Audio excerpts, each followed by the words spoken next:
Yo, what's good, YouTube? Carfight King here, Aqua Life Baby. Yo, as promised, I'm doing my recap video of my Maelstrom Reverse deck profile that my brother did. He wasn't too acclimated to the camera, so he might have rambled on a little bit, but he did really well.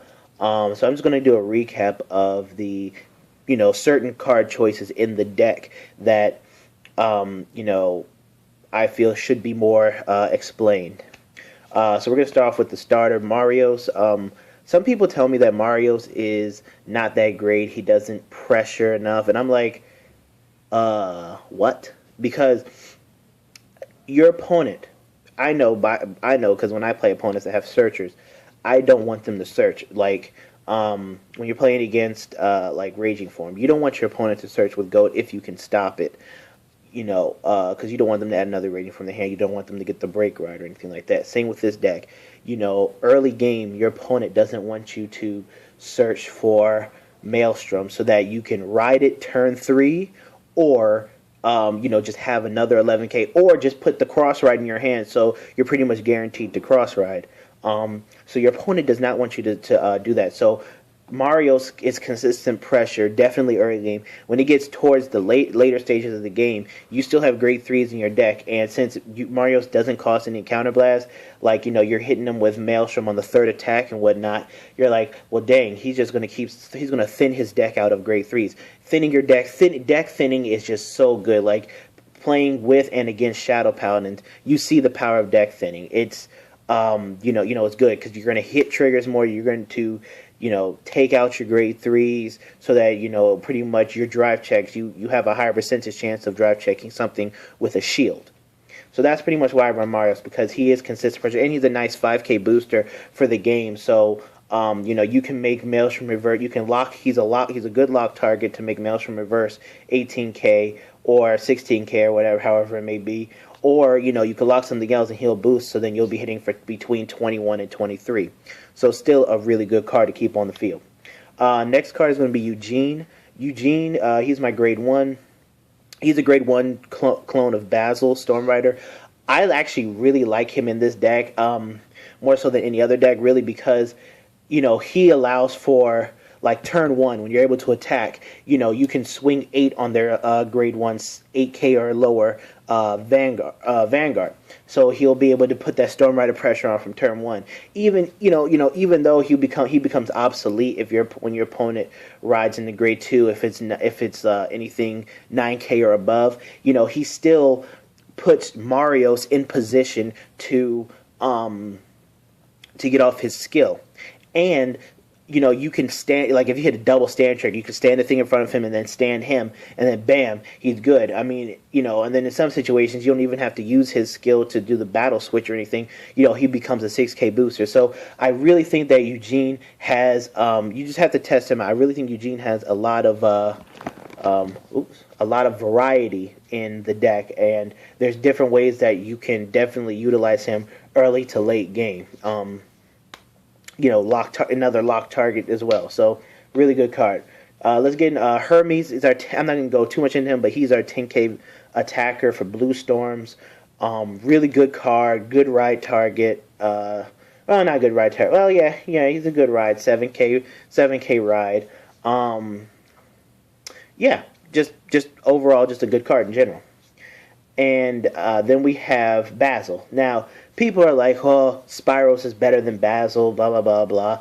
And so I'm like, I've tested out Spyros, and, when I was on Carfight Area and everything, and my brother's been testing out Spyros. And, if you like Spyros, go ahead and run him. But, my deck saves pretty much his counterblast for Maelstrom, for the Maelstrom play, so that but when it comes time for Maelstrom, I have pretty much 4 plus open counterblast to use for him, so I can continually pressure with his skill during late game.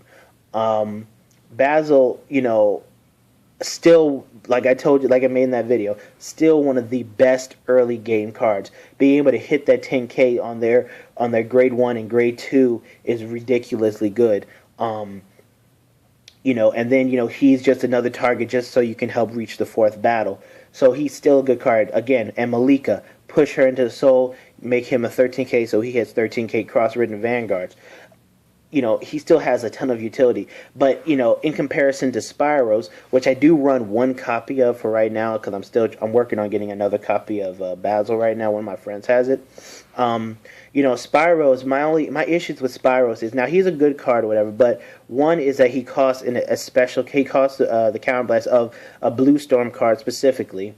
Second, you can't use his skill early game. You have to use it when you ride your grade 3. When you have a grade 3 on the field, excuse me.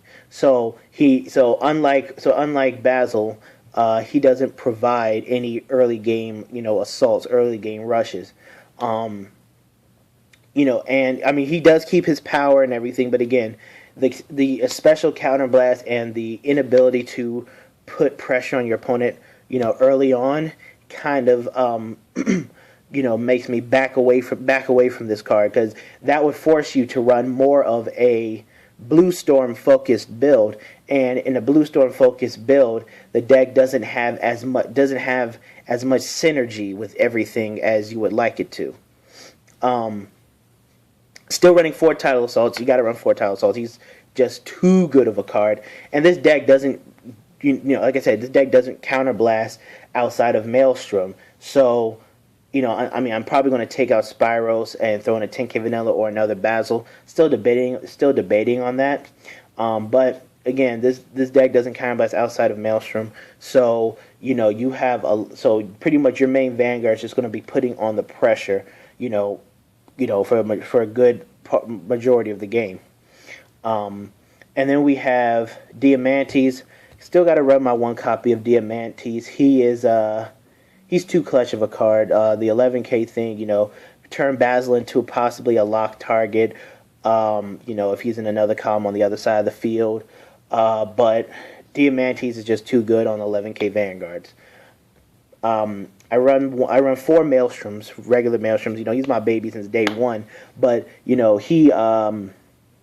this deck is really, I love getting the cross right off in this deck, and being, pressuring, like my brother said in the video, pressuring with regular Maelstrom from turn 1, when you hit 4 damage, pressuring with Maelstrom before Maelstrom reverse is really good, because your opponent's like, I'm gonna keep blocking him and I'm not gonna let him hit, and so he can get his skill off. It's like, that's okay, because then when I cross right into Maelstrom reverse, when you're like at 4 damage, then each time I use his skill, you're guaranteed to at least drop 2 cards, if not more, or 1 card, whatever, if you're feeling lucky. But generally, your opponent's going to drop 2 cards all the time, because 1 hit from Maelstrom reverse, during his limit break means game over for them, unless they, have the power of the Vanguard gods and can heal on 6. So definitely, Maelstrom is great for, first limit break pressure if your opponent's not already at 4 damage.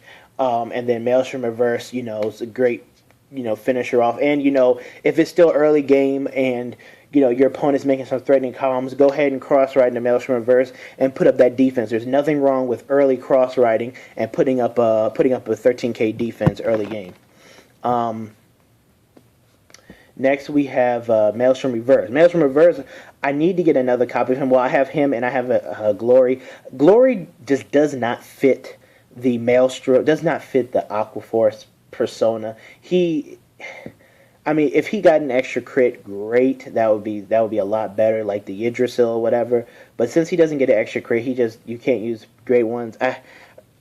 He's good as a finisher card, but more likely than not, Maelstrom reverse just, to me, puts on a lot more pressure, allows you to plus, and works a lot better with the stand triggers than Glory Maelstrom does. And Maelstrom reverse, again, he gets 5,000 power. You counterblast 1, rest and lock 1, and he gets 5,000. He gets 5,000 power plus a crit. That plus a crit is what pretty much revolutionized this deck, made this deck extremely competitive now, because your opponent, once they're on 4 damage or even 3 damage, they probably don't know your trigger lineup. Once they're on 4 damage, your opponent has to block Maelstrom reverse, because 1 hit means game over for him. So Really, really good card. And, if he doesn't hit, you get to retire one of their cards and draw one. So, there's a lot of ways you can put your triggers on him and everything during attacks. I'm going to make a video on that as well. But like I said, Glory Maelstrom just does not fit the deck. Just does not fit, Aqua Force, in my opinion. He fits more of just, I don't know, probably like Royal Paladin, not even Royal Paladin, just Kagero or something like that where it prevents your opponent from guarding. Dimension Police. There we go. But that's another day. Malika still got to run 4 copies of her. She's just too clutch of a draw trigger. Like I said, in Aqua Force, someone told me that, oh, Malika's not that great. She, I don't feel as if I should use her to, make columns and everything with Titleist and whatnot. And here's the thing. Malika is probably the most used draw trigger in the game. To me, I feel as if she's not, then she should be, because with Aqua Force making small poke columns like Titleist swinging for 9, then re-standing or whatnot, Basil swinging for 10, Spyro swinging for 9, things like that, Eugene swinging for 8. It's like certain she makes the swipe attacks, live attacks, hit confirming attacks. And she, she just makes the deck function a lot better, when you use her. And she's a good drop, you just drop it for a 5k guard or whatever, and you can boost with her. And she could be a good lock target if you're making like a 15k, 13k columns and whatnot. So again, good card to use. One of the best draw triggers for Aqua Force to use, throughout the entire game. And then stand triggers. Now, I want to make another video on stand triggers because I'm not going to go too deep into it, but 8 stand triggers, 4 draw, 4 heal. Reason why I don't run crits really is because, I've been, and again, I said I'm going to make a video on this, but I have been in situations in the past where I don't like to mix triggers. I don't like to I don't like to sit there and count, okay, well, I have 3 stand triggers and 4 crits left in my deck, blah, blah, blah, something like that. I don't want to calculate that. I'd rather have a consistent lineup so I have a consistent strategy in terms of my attack pattern and whatnot. And so the reason why stand triggers, because there's been a time where, I was in the last round of a tournament. I almost lost because, dude, perfect guard, dropped his last card out of his hand, and I hit a draw and a crit. And if that crit was a stand trigger, then I would have been able to restand my rear guard, give all power, give all power there, and finish him off for game. Stand triggers on 5 is just deadly because it's like, oh great, extra shielding, blah blah blah. So really, I think stand triggers fit the mold of this deck more so than crits. Crits are nice. I'm not saying crits aren't a bad thing, and I think trigger lineups are personal. But for me,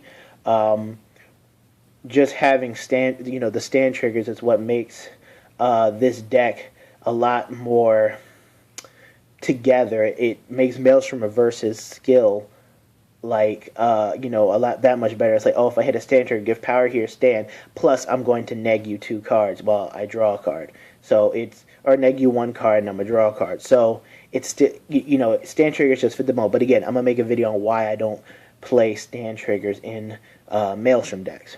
And then, last but not least, to finish up the video, this deck is in beta testing right now. It's still, going through the testing processes. Sorry, I heard something. But, my brother can't really go to locals to test it out too much right now because he's in high school, and, he's in 11th grade trying to get his grades up so he can go, so he can go to a really good college and whatnot. And I'm all the way out here in Ohio, so I can't really test it out myself. Other than, if they ever get CFO back on. But he's going to be playing in the DMV Dynasty Cup on next Saturday. So he's going to be he gets practice in with some of my friends around there. So he's going to be changing the deck up accordingly if it needs it. But again, this deck is still in beta testing. That was only version 1 of it. I'm going to be definitely working with him to make a more consistent and stronger version. But for right now, this is our build. Oh, and the Brave Shooter's in there just because he's another attacker. Whatnot. He's just another 10k attacker, conditionally, so to speak. So, yeah. But, yeah, this has been the Card Fight King. Hope you enjoyed the video, and I'm out. Peace. AQUA Life Baby. I forgot. True.